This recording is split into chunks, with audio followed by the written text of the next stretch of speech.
Hello friends, हम लोगों ने लास्ट लेक्चर में एक साइकोमेट्री का न्यूमेरिकल किया था और उससे पहले क्या क्या रिलेशंस होते हैं, किस तरह से हम लोग रिलेशंस को एस्टेब्लिश करते हैं, क्या क्या बेसिक डेफिनेशंस होती हैं साइकोमेट्री की, वो सब हम प्रीवियस वीडियोस में पढ़ चुके हैं। अगर आप लोगों को अगर वो टॉपिक देखना हो तो आपको लिंक डिस्क्रिप्शन में दे दी जाएगी, आप उस पर क्लिक करके आप उसको वीडियो को देख सकते हैं। ठीक है, आज हम लोगों का जो टॉपिक है वो है डेवलपमेंट ऑफ साइकोमेट्रिक चार्ट, कि साइकोमेट्रिक चार्ट किस तरह से डेवलप हुआ और साइकोमेट्रिक चार्ट्स में हम क्या क्या वैल्यूज को एक्सट्रैक्ट आउट कर सकते हैं। जैसे कि हम स्टीम टेबल से वैल्यूज को उठाते हैं, वैसे ही साइकोमेट्रिक चार्ट से भी हम वैल्यूज को उठा सकते हैं, निकाल सकते हैं। जो वैल्यूज हमने न्यूमेरिकल में, जो मैंने एक वीडियो में न्यूमेरिकल कराया था, जो वैल्यूज कैलकुलेट की थी, वो सारी वैल्यूज हम लोग साइकोमेट्रिक चार्ट की हेल्प से आपकी वैल्यूज को, कई सारी वैल्यूज को साइकोमेट्रिक चार्ट की हेल्प से डायरेक्टली साइकोमेट्रिक चार्ट को देखकर फाइंड आउट कर सकते हैं। तो साइकोमेट्रिक चार्ट आप लोग देखेंगे तो एयर का जो साइकोमेट्रिक चार्ट होता है वो कुछ इस तरह का होता है। देख रहे होंगे, इसमें आपको ये पता चल रहा होगा कि साइकोमेट्रिक चार्ट में ये एयर का होता है। इसमें देखिए कितना सारा डाटा है, कितनी सारी लाइंस हैं। ये सारी लाइंस मैं आपको एक एक करके बताऊंगा कि सारी लाइंस क्या डिनोट करती हैं, किस तरह से हम साइकोमेट्रिक चार्ट से वैल्यूज को देख सकते हैं। और इस साइकोमेट्रिक चार्ट का यूटिलाइजेशन आगे जो हम प्रोसेस पढ़ने वाले हैं आपका, कि सेंसिबल हीटिंग क्या होता है, सेंसिबल कूलिंग क्या होता है, ये सारे ह्यूमिडिफिकेशन क्या होता है, ह्यूमिडिफिकेशन क्या होता है, ये सारी जो वैल्यूज पढ़ने वाले हैं, डेटा पढ़ने वाले हैं, उन सब में इन साइकोमेट्रिक चार्ट का बहुत हेल्प मिलेगी। तो पहले हम देखते हैं कि साइकोमेट्रिक चार्ट, इसमें इतनी सारी लाइंस हैं, क्या क्या डेटा है जो हमें साइकोमेट्रिक चार्ट से डायरेक्ट मिल सकता है। ठीक है, तो साइकोमेट्रिक चार्ट जो है, सबसे पहले ऐसे समझें कि जो साइकोमेट्रिक चार्ट है वो आपका कुछ इस तरह की शेप का होता है। साइकोमेट्रिक चार्ट जो है, साइकोमेट्रिक चार्ट की जो शेप होती है वो कुछ इस तरह की होती है।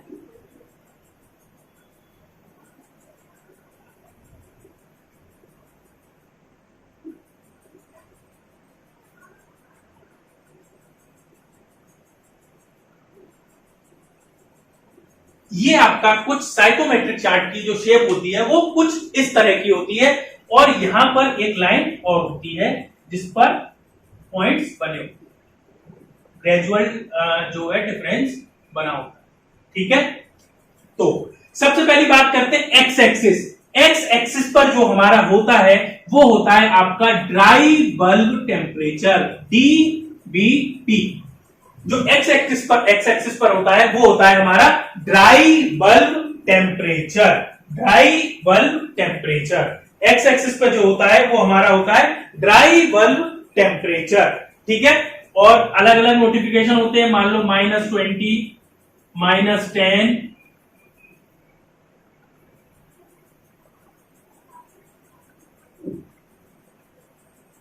-10, 20, 30, 40, 50, 60, 70, 80, 90, 100, और ये किसमें है? Degree centigrade. ठीक है, तो अगर हमें ड्राई बल्ब टेम्परेचर रीड करना है तो किस तरह की लाइंस होगी ड्राई बल्ब टेम्परेचर की?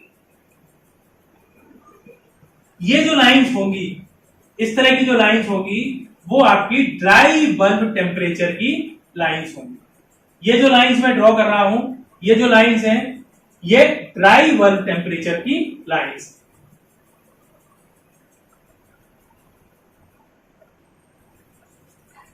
जो वर्टिकल लाइंस हैं वो आपकी ड्राई बल्ब टेम्परेचर की लाइंस है, और ये इक्वली डिस्ट्रीब्यूटेड नहीं होती है, ये इक्वली डिस्ट्रीब्यूटेड नहीं होती है। तो ये इस लाइन पर अगर हम कहीं भी बात करेंगे तो आपका ड्राई बल्ब टेम्परेचर इस लाइन पे बात करें तो यहां पर भी ड्राई बल्ब टेम्परेचर -10, यहां पर भी -10, यहां पर भी -10, कहीं पर भी इस लाइन पर क्या होगा, अगर वर्टिकली मूव करेंगे अपवर्ड या डाउनवर्ड तो आपको जो टेम्परेचर मिलेगा वो मिलेगा -10। दूसरी जो इसका जो y एक्सिस है, ये होता है आपका स्पेसिफिक ह्यूमिडिटी,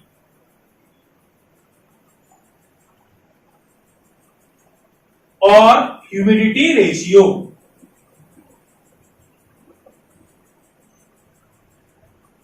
और ये किसमें होता है? केजी पर KG of dry air. KG पर केजी ऑफ ड्राई एयर। तो इसकी लाइन किस तरह से होगी, इसकी लाइन किस तरह से होगी, इसकी लाइन इस तरह से होगी, ये 0, 10, 20, 30, 40, 50, 60 ऐसे करके इसकी लाइन होगी, ठीक है ना। और इसका भी, ये भी इक्वली डिस्ट्रीब्यूटेड नहीं होती, तो इसको 5, 10, 15, 20, 25, 30, 35, 40, 45 ऐसे कर लेते हैं। तो ये जो लाइंस हैं, ये जो लाइंस हैं, हॉरिजॉन्टल जो लाइंस हैं, ये क्या दिखा रही हैं, जो मैं डॉटेड लाइन से बना रहा हूं, ये आपको दिखा रही है स्पेसिफिक ह्यूमिडिटी। क्या दिखा रही है आपको, स्पेसिफिक ह्यूमिडिटी। ये भी क्या होती है, इक्वली डिस्ट्रीब्यूटेड नहीं होती हैं। तो इस पूरे पॉइंट पर अगर स्पेसिफिक ह्यूमिडिटी की बात करेंगे तो आपकी बात क्या करेंगे कि जो भी रहेगी, अगर इस लाइन की बात करें तो 5 रहेगी। अब मुझे फाइंड करना है, determine the specific humidity at 20 degree dry bulb temperature. तो अगर मैं 20 डिग्री के करस्पॉन्डिंग अगर स्पेसिफिक ह्यूमिडिटी की बात करूंगा तो क्या होगी, इसमें और एक कंडीशन, और भी कंडीशंस होंगी, उसके अकॉर्डिंग मैं क्या करूंगा, क्या स्पेसिफिक ह्यूमिडिटीज को मैं निकाल सकता हूं, ठीक है ना। जो इंटरसेक्शन पॉइंट आएगा उस इंटरसेक्शन पॉइंट को निकाल सकता हूं। तो ये जो वर्टिकल लाइंस है ये दिखा रही है आपकी dry bulb temperature, horizontal lines है वो आपको दिखा रही है आपकी क्या, स्पेसिफिक ह्यूमिडिटी, ठीक है। एक्स एक्सिस पता चल गई, वाई एक्सिस पता चल गई। ये जो कर्व है, ये जो कर्व है, ये है आपका सैचुरेशन कर्व। ये जो कर्व है ये है आपका सैचुरेशन कर्व, और WBT वेट बल्ब टेम्परेचर, ठीक है ना। सैचुरेशन कर्व या फिर हम कहें wet bulb temperature, dry bulb temperature, ये सब क्या होता है, यहां पर सैचुरेशन पॉइंट पर वेट बल्ब टेम्परेचर और ड्राई बल्ब टेम्परेचर क्या होता है, बराबर होता है, ठीक है ना। अब मेरे को 3 चीजें मिल गई। अगर मान लो 10 डिग्री सेंटीग्रेड पर अगर मेरी जो एयर है, मॉइस्ट एयर, वो सैचुरेटेड है, अगर सैचुरेटेड है तो ये पॉइंट आ गया, इस पॉइंट पर इसके करस्पॉन्डिंग जो भी आपकी स्पेसिफिक ह्यूमिडिटी होगी वो हम इस चार्ट से निकाल सकते हो। तो अभी तक मैंने 3 चीजें बताई, specific humidity, dry bulb temperature और ये सैचुरेशन कर्व। ये आपका सैचुरेशन कर्व, मतलब सैचुरेशन कर्व का मतलब WBT इज इक्वल टू आपकी WBT is equal to DBT, और 100% इसको क्या कह सकते हैं, सैचुरेशन कर्व को हम एक चीज और कह सकते हैं, रिलेटिव ह्यूमिडिटी कितनी है, 100%। रिलेटिव ह्यूमिडिटी कितनी है इसकी, 100%। क्लियर है। नेक्स्ट जो हम देखेंगे, नेक्स्ट जो देखते हैं वो देखते हैं आपका वेट बल्ब टेम्परेचर। तो यहां पर ये सैचुरेशन कर्व है, तो सैचुरेशन कर्व पर अगर ये मान के चले ड्राई बल्ब टेम्परेचर और वेट बल्ब टेम्परेचर माने क्या, dry bulb temperature wet bulb temperature बराबर होता है, तो यहां पर कितना है आपका 20 डिग्री, तो ये सैचुरेशन कर्व है, तो यहां पर भी -20, -10, 10, 20, 30, 40, 50, 60, 70, 80, 90 एंड 100। ये मैंने डेटा ऐसे बताया, ठीक है ना। तो जो नेक्स्ट है wet bulb temperature. Wet bulb temperature की जो लाइंस होती हैं, वेट बल्ब टेम्परेचर की जो लाइंस होती हैं वो क्या होती हैं, ये लाइंस है वेट बल्ब टेम्परेचर की। ये इस तरह की जो लाइंस होंगी वो वेट बल्ब टेम्परेचर की लाइंस होंगी। इस तरह की जो लाइंस होंगी ये आपकी वेट बल्ब टेम्परेचर की लाइंस होंगी। ये जो इंक्लाइन लाइंस है ये आपकी वेट बल्ब टेम्परेचर की लाइंस है, ठीक है ना। Vertical lines dry bulb temperature, incline lines wet bulb temperature, horizontal line specific volume, specific humidity, ठीक है ना, स्पेसिफिक ह्यूमिडिटी। अब बात करते हैं रिलेटिव ह्यूमिडिटी की। रिलेटिव ह्यूमिडिटी की, तो ये जो सैचुरेशन कर्व है, सैचुरेशन कर्व का मतलब 1, 5 और 5 ठीक है ना। इसके ही पैरेलल जो लाइंस होती हैं वो आपकी जो कर्व होते हैं वो आपके सैचुरेशन कर्व होते हैं। जैसे कि ये मैं ब्लू पेन से जो दिखा रहा हूं,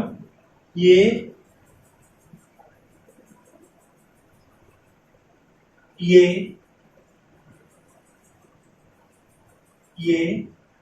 इस तरह के जो कर्व्स होते हैं, इस तरह के जो कर्व्स होते हैं, ये जो कर्व्स हैं, जो ब्लू कलर के कर्व्स हैं, ये आपको रिलेटिव ह्यूमिडिटी बताते हैं। रिलेटिव ह्यूमिडिटी फाई, ठीक है ना। यहां पर 1, ये मान लो 0.9, 0.8, 0.7, 0.6 अप टू 0.00। ये आपकी जो वर्टिकल, जो आपकी कर्व लाइंस हैं, जो आपके सैचुरेशन कर्व के पैरेलल हैं, वो आपकी क्या है, रिलेटिव ह्यूमिडिटी की लाइंस है। जो आपकी इसके जो पैरेलल जो लाइंस हैं, ये जो लाइंस दिख रही है ब्लू से, वो आपकी रिलेटिव ह्यूमिडिटी की लाइंस है, ठीक है। अब बात करते हैं, ये जो लाइन है, यहां पे जो ये लाइन ड्रॉ है, ये होती है आपकी, ये जो लाइन है, ये है आपकी specific enthalpy of air.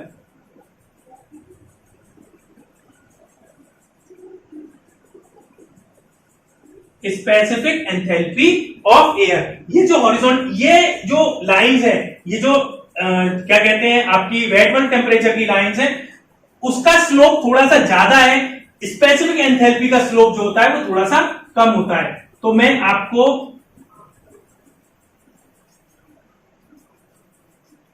Draw करके दिखाता हूं।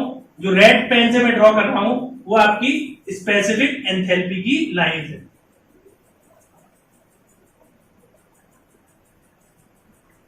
इस तरह की जो लाइंस होती हैं, वो आपकी स्पेसिफिक एंथैल्पी की लाइंस होंगी। बहुत सारा डेटा होता है आपके सैचुरेशन कर्व में। इसके करस्पॉन्डिंग ये जो रेड कलर की लाइंस है, ये आपकी स्पेसिफिक एंथैल्पी की लाइंस है। देखो वेट बल्ब टेम्परेचर की जो लाइंस थी, उनका जो स्लोप था वो स्टीप था, इसका स्लोप थोड़ा सा फ्लैटेंड होता है।